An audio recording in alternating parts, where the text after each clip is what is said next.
వేతన యాతన జీవి 29వ తారీఖు ల్యాప్టాప్ బల్ల మీద పెట్టుకుని కూచున్నాడు శ్రీహర్ష. అతని మొహంలో కళ తప్పిపోయింది. ఎలా గడుస్తాయి రోజులు అని భయం వేసింది.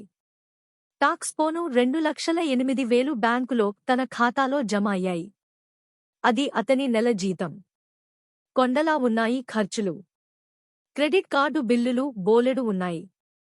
నెల నెలా కట్టాల్సిన లోన్ చెల్లింపులు ఉన్నాయి. పిల్లాడి స్కూల్ ఫీజు ఒకటి కాదు, పీకల దాకా మునిగి ఉన్నాడు. కిందటి నెలలో అనుకోని ఖర్చులు వచ్చిపడ్డాయి. పాత టీవీ మార్చి కొత్త టీవీ, పాత ఫోను మార్చి కొత్త ఫోన్ కొన్నారు. పాతవి నిక్షేపంలా ఉన్నాయి. కాని చూసి చూసి బోర్ కొట్టింది. అందుకే మార్చేశాడు. వాటికి ఓ 2 లక్షలు ఖర్చయింది. ఇంటి లోన్ ఒకటి ఉంది, అది కట్టాలి. ఆల్రెడీ ఒక ఇల్లు ఉన్నా కొత్త వెంచర్ ఫ్రెండ్స్ అందరూ కొంటున్నారు అని ఇంకో ఇల్లు కొన్నాడు. ఇక చిన్న చితకా ఖర్చులు ఉండనే ఉంటాయి.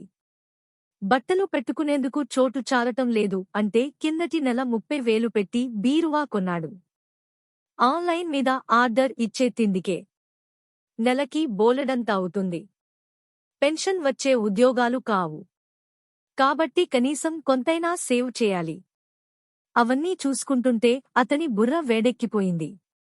మూలిగే నక్కమీద తాటికాయ పడ్డట్టు మరో మెసేజ్ వచ్చింది ఫోన్లో.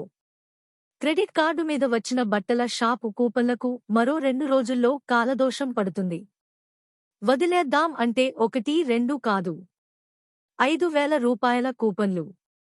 అలా బయటికి వెళ్ళొస్తే మూడ్ మారుతుంది అని భార్య బలవంత పెట్టి బయలుదేర తీస్తే వెళ్లి బట్టల షాపులో కూపన్ల మీద మరో 10,000 వేసి షాపింగ్ చేసి హోటల్లో భోజనం చేసి 4,000 బిల్లు చెల్లించి బరువెక్కిన గుండెతో ఇల్లు చేరాడు ఆ వేతన జీవి.